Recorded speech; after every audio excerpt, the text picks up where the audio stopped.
This video essay presumes that you have seen the 1939 movie, Goodbye, Mr. Chips. If you haven't, be aware that there will be spoilers herein. The classic movie Goodbye, Mr. Chips was released in 1939 by Metro-Goldwyn-Mayer and directed by Sam Wood. It stars Robert Donat, Greer Garson, and Paul Henreid. It was based on a 1934 novella by James Hilton.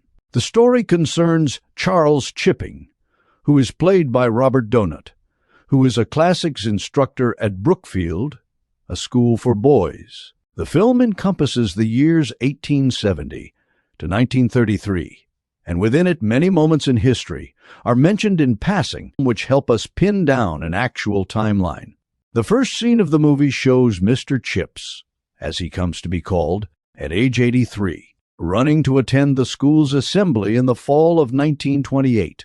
Here we are told that he hadn't missed a start of term in 53 years, from which we conclude he began there in 1870, at the age of 25.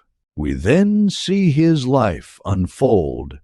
The 1870 date is confirmed by mentions of the Franco-Prussian War on his journey via special train for his first start of term. While awaiting his train, Chips hears a news vendor hawking. French defeated at Sedan. This occurred on September 1st of 1870, reinforcing the date. Since Chips was 25 in 1870, we can calculate that he was born in 1845. Allowing us to give an accurate age for him in each following vignette. The next jump in time takes us to 1895, when Chips is well established at age 50. The year is determined by one of the other masters, referring to H.G. Wells' first book, which could only be The Time Machine, which was published that year. It is while on summer holiday that Chips accompanies his friend, Max Staffel, the German master played by Paul Henreid, on a walking tour in the Austrian Alps. Here he meets Kathy Ellis, played by Greer Garson, with whom he falls in love and marries just before the next start of term. It is on April 1st of the next year, 1896. Chips is now 51, when the truly heartbreaking loss of Kathy and their baby occurs. It must be the same term as their arrival, because the students are clearly seen as being the same ones as her tea party. Now comes a montage of the passing years as students tip their caps in introduction, and some are seen discussing a major event of the day. The first of these shows two boys discussing the installation of a telephone in their home. This would have to be around 1898, when such a luxury would become available in Britain to the wealthier class.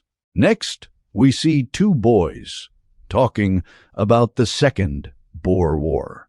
This must be 1900, as it seems to be an ongoing conflict, and the war's beginning in October of 1899 would be too late for start of term. After that, the boys all wear black armbands denoting the death of Queen Victoria, which was on January 22nd, 1901. One of the boys talks of going to her funeral in London, which occurred on Saturday, February 2nd.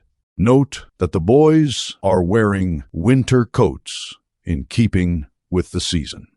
In the last scene of the montage, the boys discuss a Frenchman having flown the English Channel. This was the historic flight of Louis Blériot, who accomplished the feat on July 25th, 1909. In this year, when Chips is 64, he is encouraged to retire by the headmaster at the time, a Dr. Ralston. Chips absolutely refuses, and it is inferred that the boys of Brookfield come to his defense, as he is now a beloved fixture at the school. However, it is the same Dr. Ralston who extols Mr. Chips' virtues when he comes to actually retire in 1914 at age 69. This date is fixed by the mention of the assassination of Archduke Franz Ferdinand, which occurred on June 28th of that year, and that would align with the school's end of term. In 1915, Chips is asked to return to the school as its headmaster, as more and more of the able-bodied instructors go off to join the war effort abroad. All the students rejoice in November of 1918, at the end of World War I, when Chips is 73. The final scene shows Chips on his deathbed in 1933, at the ripe old age of 88. Goodbye, Mr. Chips.